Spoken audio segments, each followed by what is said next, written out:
ओम जय शिव ओंकारा प्रभु जय शिव ओंकारा।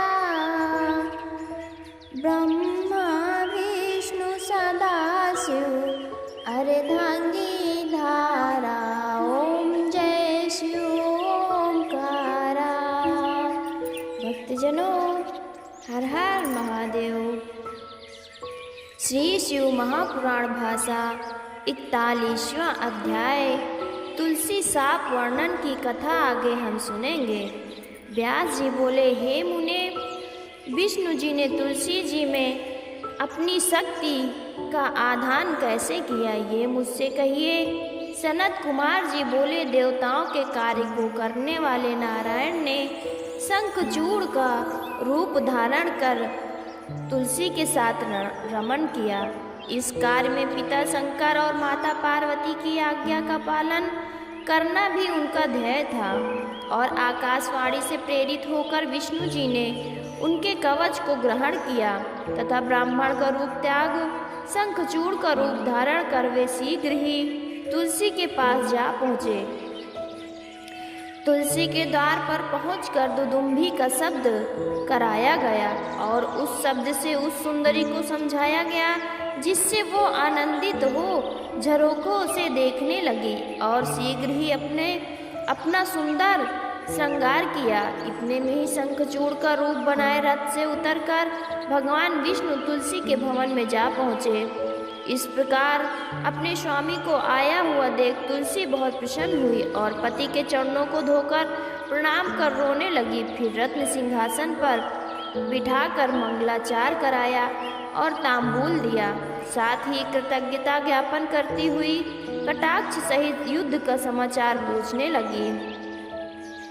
शंखचूड़ रूपी रमापति ने हंसकर अमृत सदृश वचनों से युद्ध का समाचार कह बतलाया कि ब्रह्मा जी ने हमारे और शंकर जी में संधि करा दी है, इसलिए मैं अपने घर चला आया हूँ और शिव जी शिवलोक को चले गए हैं।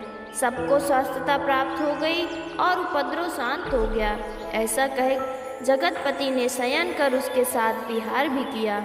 तब उनके उस रमण को देखकर तुलसी को भ्रम हुआ और वो तर्क करने लगी। उसने विष्णु जी से पूछा, अरे तू कौन है? सत्य कह, तूने माया से मुझे क्यों भोगा? मेरा सतीत्व धर्म क्यों दूर किया? मैं तुझे श्राप देती हूँ। तुलसी के श्राप के भय से विष्णु जी ने अपनी सुंदर मूर्ति बना ली, परंतु तुलसी ने वो रूप देख चिन्हों से उनको विष्णु जाना और अपना पतिव्रत भंग हुआ जान क्रोध किया। तुलसी ने कहा, विष्णु, तुम में दया नहीं है, तुम्हारा मन पाषाण के समान है। तुमने मेरे सतीत्व धर्म को भंग कर मेरे स्वामी का वध कराया है। तुम बड़े धर्महीन भी हो, अतएव मैं तुम्हें श्राप देती हूँ, तुम पत्थर हो जाओ। तुम्हें दया सागर कहना व्यर्थ है। तुमने दूसरे के लिए एक निरपराध भक्त को क्यों मारा? ऐसा कहकर शंखचूड़ की प्रिया सती तुलसी अत्यंत विलाप करने लगी। उसके विलाप को विष्णु जी ने भक्त वत्सल शंकर जी का स्मरण किया।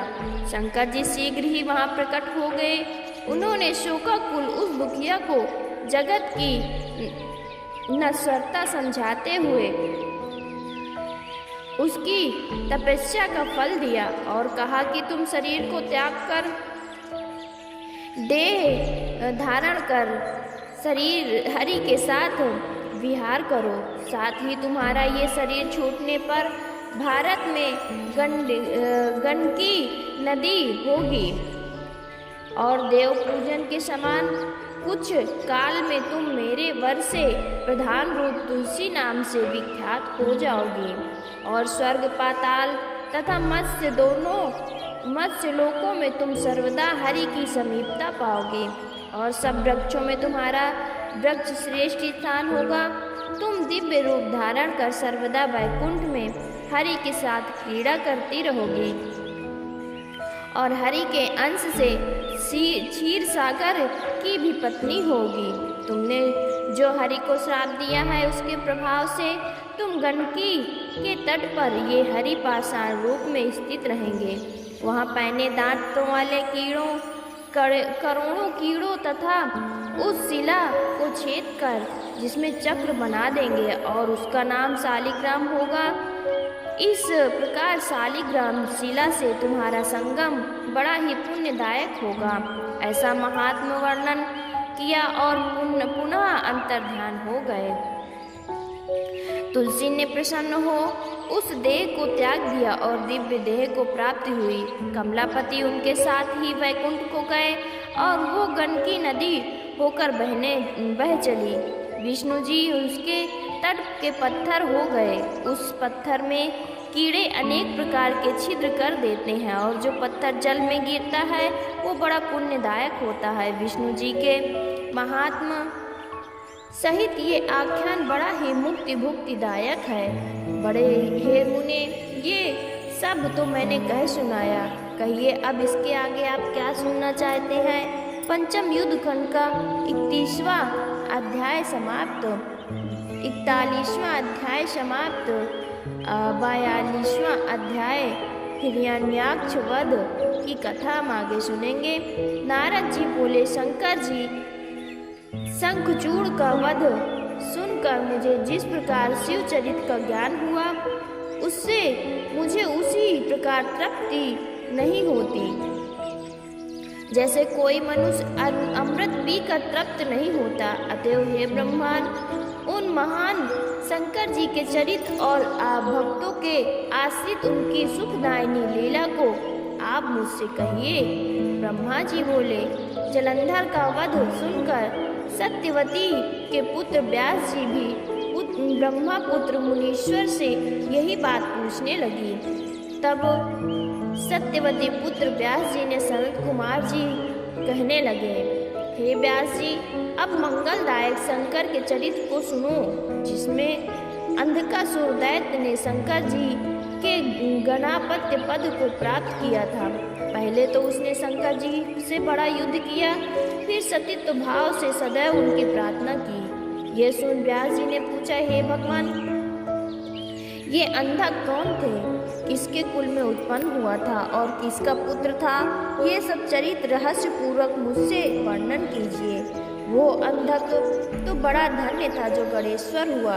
ब्रह्मा जी बोले, व्यास जी की ये कथा वचन सुनकर ब्रह्मा पुत्र सनत कुमार जी महेश्वर का वो सब चरित्र सुक के पिता को सुनाते हुए कहने लगे। सनत कुमार जी बोले, एक समय देवताओं के चक्रवर्ती भक्तों पर कृपा करने वाले शंकर जी अपने गणों और पार्वती को साथ लेकर कैलाश से काशिका में विहार करने आए। काशिका को अपनी राजधानी बना भैरव नामक वीर को उसका रक्षक बना कर पार्वती सहित मनुष्यों को सुखदायक लीला करने लगे। इस प्रकार एक समय शंकर जी मंदराचल पर्वत पर भी जाकर पार्वती जी के साथ समय व्यतीत किया। तब उनके अनेक विहारों में जब पार्वती ने अपने कनक कमल से प्रभा वाले हाथों से शंकर जी के नेत्र बंद कर लिए तो क्षण भर के लिए चारों ओर महान अंधकार छा गया और महेश्वर के शरीर का स्पर्श करने से पार्वती के दोनों हाथ से मद का जल निकलने लगा। पुनः एक बड़ा कराल मुख भयानक क्रोध पारायण एक अंधा जटाधारी कृष्णवर्ण विकृत तथा बहुत से रोमों वाला मनुष्य उत्पन्न हो नाचने, गाने, हंसने, रोने और घोर शब्द करने तथा जीभ से चाटने लगा। उसके अद्भुत दर्शन से गौरी को बहुत आश्चर्य हुआ। शिव जी हंसने लगे। फिर उन्होंने कहा, ये जो तुमने आंख मीचने वाला कर्म किया ये उसी का फल है, इससे डरती क्यों हो? पार्वती जी ने हंसकर नेत्र बंद कर लिए। फिर तो वह पुरुष पहले से भी घोर हो गया। उस भूत को देखकर गौरी ने महेश से पूछा कि ये घोर पुरुष कौन है, किस लिए आपने इसे उत्पन्न किया है अथवा किसी अन्य ने इसे उत्पन्न किया है? ये किसका पुत्र है, सब कहिए। सनत कुमार जी बोले, तब दिगंत्री जगजननी के ये वचन सुन सृष्टिकर्ता भगवान शंकर ने कुछ हंसते हुए उनका पुनः पूर्व परिचय देते हुए कहा कि हे आर्ये, ये तुम्हारा वही पहले वाला पुत्र है जो तुम्हारे द्वारा मेरे नेत्रों को बंद करने पर मेरे माथे के पसीने से अभी कुछ क्षण पूर्व प्रकट हुआ है। तुम्ही ने इसको रचा है, अतः तुम्ही अपनी सखियों और गणों सहित बुद्धि से विचार कर जैसे उचित हो इसकी रक्षा करो। ये सुनकर पार्वती जी ने करुणापूर्वक अपने उपायों से उसकी रक्षा का विधान किया। उसी समय हिरण्यनेत्र नामक दैत्य अपनी बड़ी भाई की संपत्ति वृद्धि देखकर पुत्र कामना से शंकर जी को प्रसन्न करने के लिए वन में तप करने गया। उसके तप से प्रसन्न होकर शंकर जी उसे वर देने गए। उसने कहा, मुझे वीरवान पुत्र दीजिए। मेरे भाई के तो प्रहलाद आदि 5 पुत्र हुए, परंतु मेरा कोई पुत्र नहीं। मैं वंश रहित हूँ, मेरा राज्य कौन भोगेगा? शिव जी ने तथास्तु कहकर उसे पुत्र प्राप्ति का वर दिया और कहा, मेरा अंधक पुत्र तेरे ही समान बलवान है। तू सारा दुख भूल उसी पुत्र को मुझसे मांग ले। उस दैत्य ने शिव पार्वती की प्रदक्षिणा कर उस पुत्र को प्राप्त किया और शिव जी अंतर्ध्यान हो अपने स्थान को आ गए। हिरण्यनेत्र उस पुत्र को साथ ले अपने घर चला गया। पश्चात उसने देवता पृथ्वी और पातालियों को जीतकर अपने देश में मिला लिया। फिर तो दैत्य के राजा हिरण्याक्ष के आतंक से देवता व्याकुल हो गए। उन्होंने सर्वात्मक यज्ञमल कराल वराह रूप प्रधान विष्णु जी की आराधना कर उन्हें पाताल भेज दिया।